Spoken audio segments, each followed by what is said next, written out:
Oh, I knew it. I'm telling you, that person needs to go. If there's somebody that I hate in this book, it's that person. And you need to stand up or something. Good, bye. Yeah. No, it all started because of how you reacted when she told you that the first time. I'm telling you this now. If this person does not get some kind of karma, I'm gonna be mad. Hey, welcome back to my channel. This week, I'm going to be reading books based solely off of their synopsis.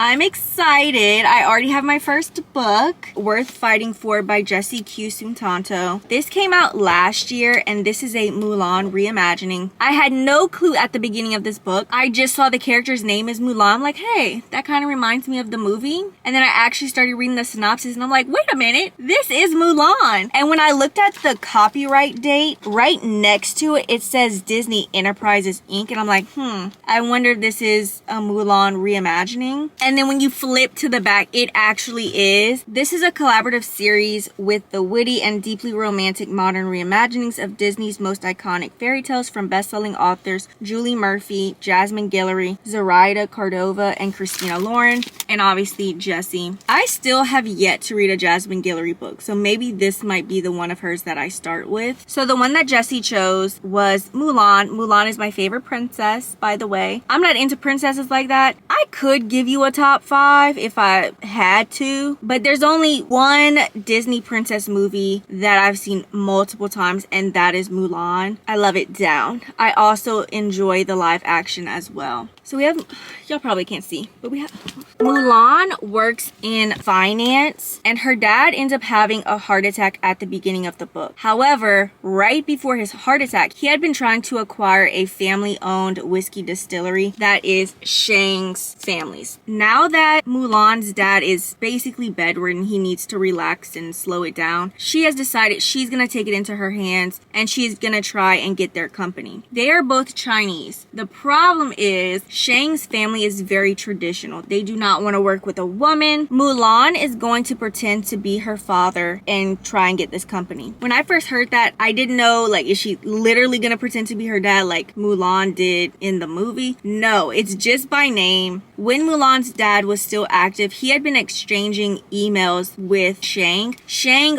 only knows her dad's name. That's it. He has no idea that that's a man. He's never seen pictures, doesn't know his family, doesn't know anything. So she's just gonna pretend to be him by name. It's easy enough for Mulan to pretend to be her dad through email. However, Shang's family is gonna invite her to their ranch where they have their whiskey distillery, and she's gonna be there for however long. Shang's family selling their whiskey distillery is between Mulan's family's company and somebody else's that is a rival to Mulan and her family. Long story. Not really, but I don't feel like saying why. Read the book because it's good. Okay, let's get into my thoughts. I've really been enjoying the book. I'm probably about 40% of the way through now. I was able to also download the ebook from my library, so you might see what I can do with that today. But I've been enjoying reading it physically. This is my first physical book in months, and I'm eating it up. Because I've seen Mulan, the movie, so many times, it's fun seeing what Jessie chose from the movie to incorporate in her book. Oh, I did write that down. Let me see. Yes. This is the first book by Jessie that is reading totally different than all the other ones that I've read. It's funny, but it's not funny because Mulan is a quirky character. She's just, not that she's normal, because not that being quirky is not normal, but usually in books that are labeled a rom-com, which I don't know if this would, I think anything with a cartoon cover is a rom-com, to be honest. But it doesn't say rom-com anywhere. But I assume anything like that. I forgot what I was going to say. Ciao. That means it's time to just read. I don't have that much longer left. Yeah. Okay, bye. I'm not about to struggle to try and remember what I wanted to say. I'll come back tomorrow with a fresh mind after I edit this clip. Is this too dark? Because I got my stuff right there. I have a to-do list. I have so many books that I've read that I still have not closed yet. and I only have so much longer on my lunch. These updates are for different videos. So the first one I'm gonna work on, because I'm in this video right now, I just don't know it yet, is Worth Fighting For. I was able to read 4 library books, so I'm gonna be returning them today, so that's why I have them with me. So let's find my notes for it. I've been putting off doing this review because I remembered I didn't write down my final thoughts right after I finished it, thinking I was gonna remember, and I didn't, and I was like, I know there's something I want to say, so I tried to wait as long as I could, but I don't know if I wrote them all down. Mind you, I also don't even know where I stopped. But I do remember I was in the middle of speaking. And what I was basically going to say was, Mulan herself wasn't quirky, but Mushu was. I didn't mention Mushu, but Mushu is not a dragon in this book. Mushu is Mulan's cousin, and she's a girl. Mushu was the one that was a little quirky. But still, to me, she was not as quirky as I know Jessie can write her characters. Mushu was funny as hell. Oh yeah, but Mulan was funny in a more embarrassing way. But like, I feel you. Like, this is so relatable. Oh, I did want to mention one specific scene. It's at the beginning. It's on page 67. Mushu and Mulan are I know it from the top of my head. Mushu and Mulan are just getting to Shang's family's farm, whatever it was. And he holds out his hand. And she's like, this is a little weird. Like, okay. She goes to hold his hand and he's like, I meant for you to give me your bags. She's like, oh. Yeah, it was so funny. So many moments like that as well. Now, because it's also following the Mulan film, this isn't a romance. They have cutesy moments together. Why am I talking like that? They have cute moments together, but there's never a point in the book where they're dating or where they're going on dates. They're just spending time with each other, and then eventually at the end, we know as a reader they will get together. And I actually don't remember exactly how it ended. Was there an epilogue? I do not remember the end. Did I finish reading this book? I swear to you, I don't remember any of this. I did have some dislikes. And the only reason I started paying attention to this, even though I've noticed it before, but there was a reviewer that brought this up. I think it had to do with a Latinx book. You can tell that this author wrote this book for other people. There was lots of explaining going on with some Chinese traditions, maybe some Chinese food, stuff like that. And the reviewer that I heard mentioned, you know, it does take you out of the story, especially if you share that same ethnicity or that same race, because you know that already. And I agree, even though I am not Chinese, but if I need to know exactly what that is, I'm gonna go look it up myself. You don't have to explain it to me. I will say, when it's in the book like that, that's adding that extra information, and it feels like they're teaching me something, which isn't a bad thing. I just don't necessarily want to read that in the book. I would rather just do my own research really quick. You know, hey, what is this? What are they talking about? I'm not gonna lie, I never do that, because at the end of the day, I'm not gonna remember. Oh, what did I give this? I don't remember what I gave it. I think I gave it like a 4-star. What's going on?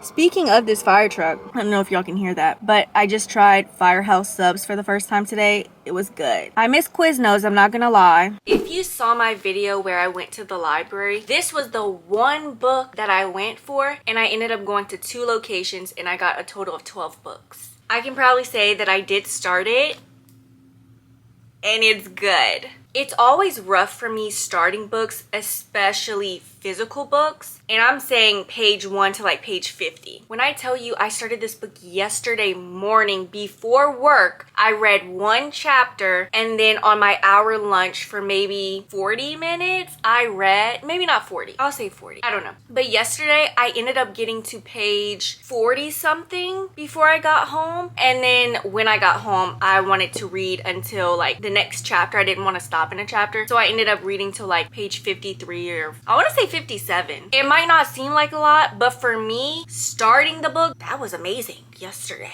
We have Dell, and Dell has had a crush on Kiara since kindergarten. However, ever since it's been okay in society's eyes for a young person to date, she has been dating somebody. So he's never gotten the opportunity to tell her how he feels. They are now juniors in high school, so about 16. She is finally single. They go to the same church. Of course, he's not paying attention to what the preacher is saying. He's thinking about how he's gonna get Kiara a alone to talk to her and try and make his way in. Kiara and a bunch of his other peers are going to the front of the room, so he gets up and he goes. What he doesn't know is that he has just signed up for a purity pledge, and it's for 8 weeks. But he's like, hey, I'm gonna be with her. So along the way, he's going to also have Jameer, who is neighbors with Kiara. Jameer is gonna be helping Dell with trying to get Kiara and just look good in her eyes. And Dell is gonna help him because at the same time, Dell is the only person within this Purity Pledge group that can also attend something called Healthy Living at their school. It's basically sex education. I'm eating the book up. I hate to put down another book, but I will say that this book is everything that I was expecting from Balancing Act by Paula Chase. This has so much drama in it. You know what? Let me reword that.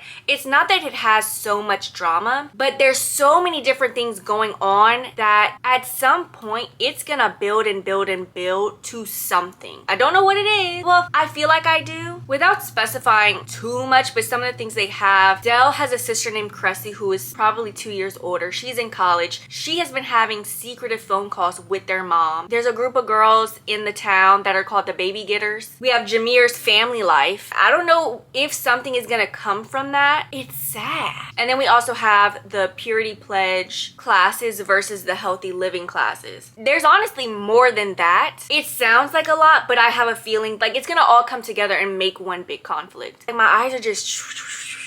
Mind you, the book is 389 pages. I woke up this morning, I read a little bit. I could have read more. I did already make my goal, my first goal of the day, which was about 133. Now my second goal of the day is to read half. Well, a little more than half because the halfway mark in here is in a chapter. Right now, I'm on page 161, chapter 13. Let's go ahead and get into my final thoughts for Not So Pure and Simple because not only do I want to talk to you about my last book in this video, but I want to read, okay? Not So Pure and Simple, I ended up giving, I want to say a 4.5. I think it was very well done. The conversation that was had, the topics, very important, especially in today's world with all this red pill content. I do believe that this should be a part of the school curriculum. I think it should be a book that needs to be read in school. It's not just to bash teen boys specifically because it's only them. It's not only them. It's my peers that are doing it. It's grown men that are behaving this way. However, with teen boys, they're still at this impressionable age where hopefully reading something like Not So Pure and Simple will get them on a different path. With that being said, yes, the book was funny, but it was also serious. I think what happened was I saw one review, and I skimmed it by the way, that mentioned the book being funny, and all of a sudden I thought it was a comedy. It's not no comedy whatsoever. It's serious. Well, not like so serious, but like it's talking about a serious topic, right? I was supposed to bring the book with me because it does tell you what's discussed, and I don't want to not mention it. Oh, because it says it right here. A hilarious and heartfelt YA novel about first love, toxic masculinity, and true connection.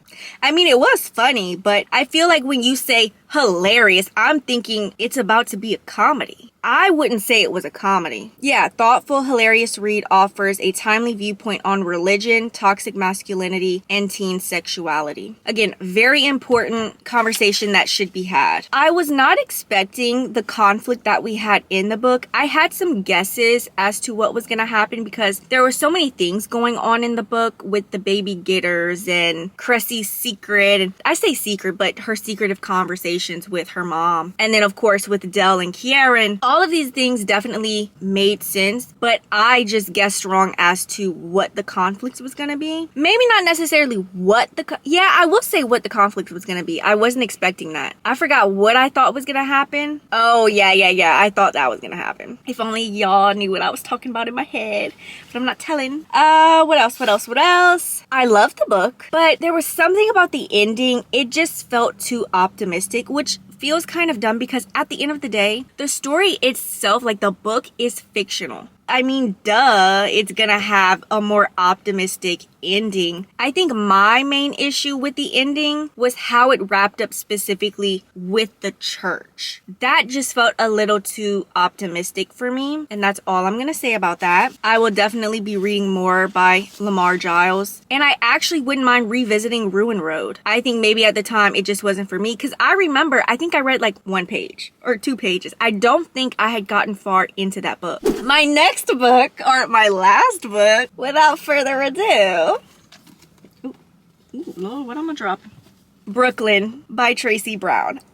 I'm so excited about this book. I started it yesterday. I didn't have a goal for myself yesterday because I also finished Not So Pure and Simple that morning. I was able to read 34 chapters. I read the prologue, which the prologue is titled The End. We'll get into it. And then I read chapter 1, which was long, and now I'm on chapter 2. Brooklyn is a master manipulator. She's a serial survivor, and she will cross the right one. Maybe I should say the wrong one, because that person is gonna end up killing her. And that is actually what the first part of this book is. Brooklyn is killed on February 9th, 2003, and on February 10th, 2 detectives find her body. Chapter 1 starts in December of 1995 when Brooklyn is 17, and that's where we begin with her story. I'm only about to start chapter 2. I could be wrong, but it doesn't look like we're going to be following the 2 detectives with trying to solve the mystery. It seems like we're going to be following Brooklyn from what her beginning is and eventually lead up to her murder. The main thing that I want to say before I get further into this book is I am so curious if I am going to feel sympathetic towards her and her death, or if by that time I will be under the impression, she kind of deserved it, you know? So I'm curious what my thoughts and what my feelings are going to be towards the end. And I also want to know who did it. Like, I'm wondering, because again, I'm only on chapter 2 now. So I'm wondering if it's somebody that I've already read. She has grown up in the church. Her dad is a reverend slash pastor. It seems like he's a traveling one. So he goes to these different churches. Oh, his name is it Aaron? No, it's not Aaron. Elias. I knew it started with an E. Her mom's name is Sabrina, and she has 2 other siblings. There's Amir, who is probably 18, maybe 19. He graduated the year prior. Our middle child is Brooklyn. She is 17 in December of 95. And Hope, I want to say Hope is 14 or 15, and she's the younger sister. And it's fully charged. We've already gotten a peek at how she most likely learned to manipulate and cross people without them knowing. It's her family. Specifically, it's the mom, Sabrina. They are stealing from the congregation. When they go to these churches and the dad, Elias, does his sermons, when they're passing around, what is it, the tithes? The money basket? I don't know how, but they're somehow taking that money. I don't know if they're like swapping it out with something, but they're taking that money. Y'all, I got 1 bar left. Mind you, I charged it before I left. So let me hurry up. Already do not have a good first impression of the mom. If you've read it, then you know what I'm talking about. Trigger warning, but in this book, we get an essay scene. And the mom handled it so wrong. As I was reading it last night, I was so heated. Because of course the mom didn't believe her. She's trying to stick up for who did it. Jail. Under the jail. We already know as a reader that relationship, mother-daughter relationship between Sabrina and Brooklyn is just not there, nor is it tight-knit. So I'm curious as I continue reading, what is Sabrina's ending gonna be like? Or how, like, is she gonna die? Because that's what I'm expecting at this point. I don't know why I'm saying that, but that's kind of what I want because she did Brooklyn so dirty. I am currently on page 119, chapter 6. I'm not quite at the halfway mark. The halfway mark of this is going to be page 155. This is 310 pages. I was thinking last night, I think this is going to be one of those books, mind you, I'm not halfway though, but I think it's going to be one of those books where at the end, I'm going to either regret reading it because I'm going to be so heartbroken, or I wish I could erase it from my memory and read it again for the first time. I'm leaning towards that feeling. I hope it's not the heartbroken feeling. Right now, am I still team Brooklyn? Let me tell you who I'm not team. I'm not team her parents. I will say that. The chapters are pretty lengthy. Chapter 5 was heartbreaking. Mind you, Brooklyn is 17. That is still a kid, okay? It's maybe not a 10-year-old kid, but it's that age where you think you're grown and you know everything. And I can't imagine what it was like being 17 in 1995. She's done what, maybe not what most teens have done, because I haven't done what she's done. I mean, it's not surprising that she's done the things that she has, because, I mean, that frontal lobe, y'all, it's not there. It's not developed yet. So she's done some things and it's like, 2003 minus 9. So she's either gonna be 25 or she's gonna be 24 going on 25 when she's killed. So I'm wondering if by that time, maybe she's settled down by that time, but I mean, what's done is done and her past is gonna come back to haunt her. And I wonder if she will have some regrets. I'm scared. I don't know what else is gonna happen. Like, what else is she gonna do? But the one thing that I hate, especially with chapter 5, without specifying too much, is I hate the family dynamic. She already does not have a great relationship with her mom. I can tell it's stemming from when she was essayed at 14. Now that I have read, you know, a good bit of it, it does seem that she does have mommy issues. She has no problems with her father. But the thing that I hate is the parents fussing about certain things. The things that they're fussing about, a law was not broken. Now, has Brooklyn broken the law? I'm sure she has. She doesn't know exactly what she's been doing, but she's definitely broken the law. But that's not what they're fussing about. Mind you, the parents are breaking the law. You're stealing from the congregation. And yet you want to fuss at Brooklyn and fuss at someone else? Mind you, you're the ones breaking the law. And that just burns me up. So chapter 5 was really difficult to read, especially knowing Brooklyn's part in it. I'm just hoping that person has a great life. I know it's tough right now. And I don't think this book is in first person. I think it's in third person. But all the scenes that we only get it when Brooklyn is participating or she's nearby to hear the conversations going on. Even when she went to her room at some point during what was going on, we didn't stay downstairs. We only knew something was still going on because she was hearing it. Hoping that at some point we do get like a where are they now type thing. We know where she's at, but I'm hoping for other characters. I'm hoping one of them is in prison and I hope the other two are thriving. As far as who I think could have killed her, the one thing I will say, I hope I've already met the person. I'm almost halfway through because it kind of reminds me of PLL, Pretty Little Liars, and who A was, and it was nobody that we had met. However many seasons, 6 or 7 seasons, we had never met A. And then all of a sudden in this last season, the last few episodes, we get this person. What? And that's what I don't like. You're telling me I'm about to read this whole book and there's a chance that I still haven't met the person yet. I think I have. I'm not gonna say who I think it is because I don't think I'm right either. Okay, y'all, I take that back. It should still be December of 1995. We haven't gotten a new year yet or a new month. And she's just saying now, I wasn't lying when I said that I was turning 18 this year. My birthday is next week. So she is a late December baby. So let's do some more math. So she must be born in 77, which was my initial thought, I believe. So let's do 1977 plus 18, 1995. So let's do 2003 minus 1977.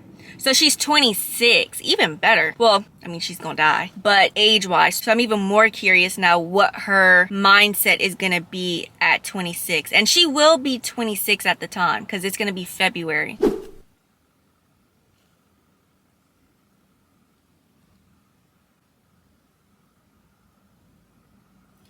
Oh my gosh. Oh my gosh, oh my gosh, oh my gosh. The one thing that I suspected would happen, happened. Didn't want it to, but I knew after something happened that there could be 1 or 2 things that could occur. And it did. Great.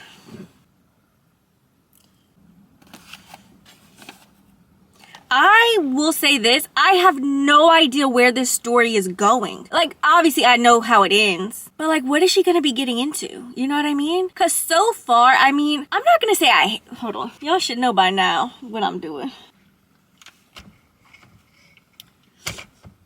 I don't want you on me. I'm not gonna say, you know, she's the best FMC ever. Of course not. But she's also 17. And these decisions that she's making make sense for the age. But like, what is she gonna be getting into? Is there gonna come a point where I'm like, ooh, I can't support you no more? That's true. Oh, I knew it. I'm telling you, that person needs to go. If there's somebody that I hate in this book, it's that person. And you need to stand up or something. Good, bye. Yeah. No, it all started because of how you reacted when she told you that the first time. I'm telling you this now. If this person does not get some kind of karma, I'm gonna be mad.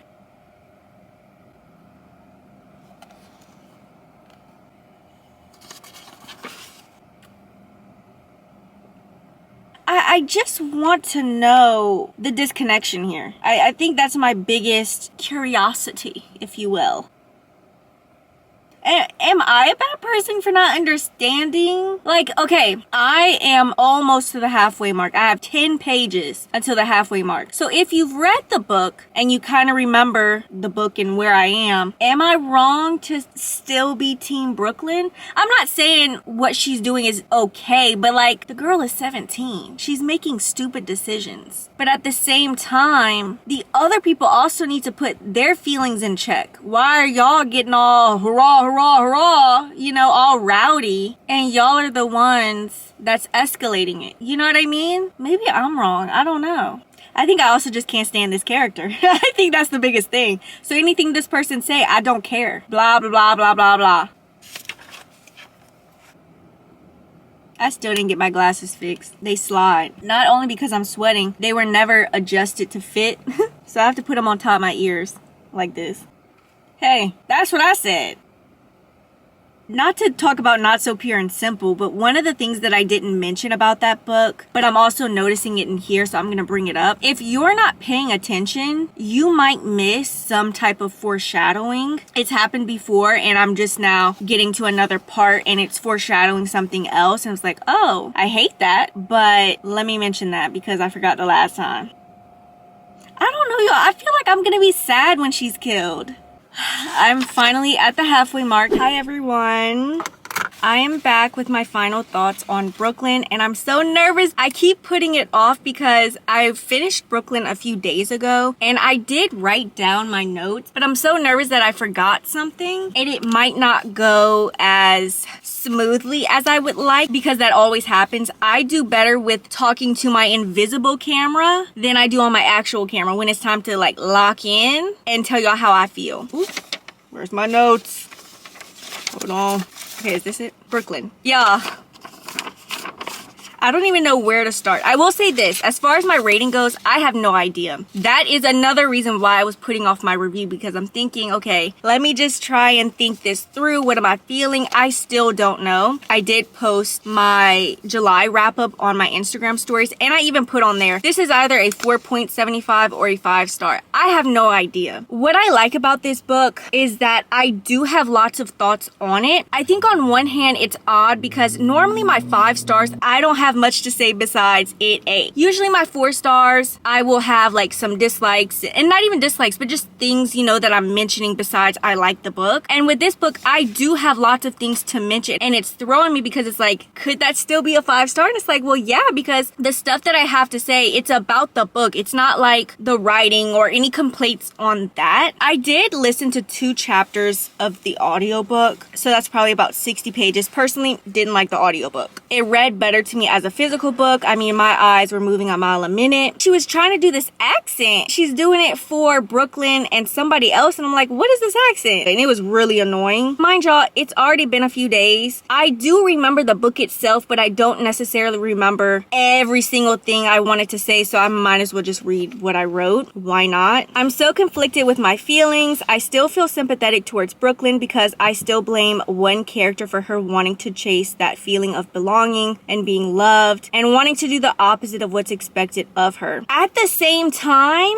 you have to choose better for yourself. You can't always be stuck in this victim mentality. And sadly, that is what happened with Brooklyn. I, as a reader, am still quite upset that I didn't see another outcome. Not with Brooklyn, because obviously I already knew that outcome, but with other characters. But at the same time, it was realistic with how it ended. Brooklyn was 17 at the beginning of the book. And yes, she did get older. I think she lived until like 26, but she never mentally grew older than 17. Even at the end of the book, I still felt like she was still that 17-year-old girl. And you know, I thought about it because it's like not everyone who is abused, whether it be sexually, mentally, verbally, not everyone who experiences that grows up to do the same to someone else. Not everyone who is robbed decides, I'm gonna go traumatize someone else because I was traumatized, and does it to somebody else, you know? So when she was 17, her mistakes, they were dumb. It kind of, I hate to say it comes with the age because it's like, I didn't do that, but we all don't have the same lived experiences. And again, I do blame her home life, but at the same time, again, you have to choose better for yourself, and she just never learned. It was hard for me to see that in the first half of the book, and I think it was also too early to notice it, but it's like things kept happening. History was repeating itself, and then we get to the end, and I think back on everything, and it's like, that was to be expected. Maybe she didn't know, but as the reader, I wasn't surprised once we got to the end why she died.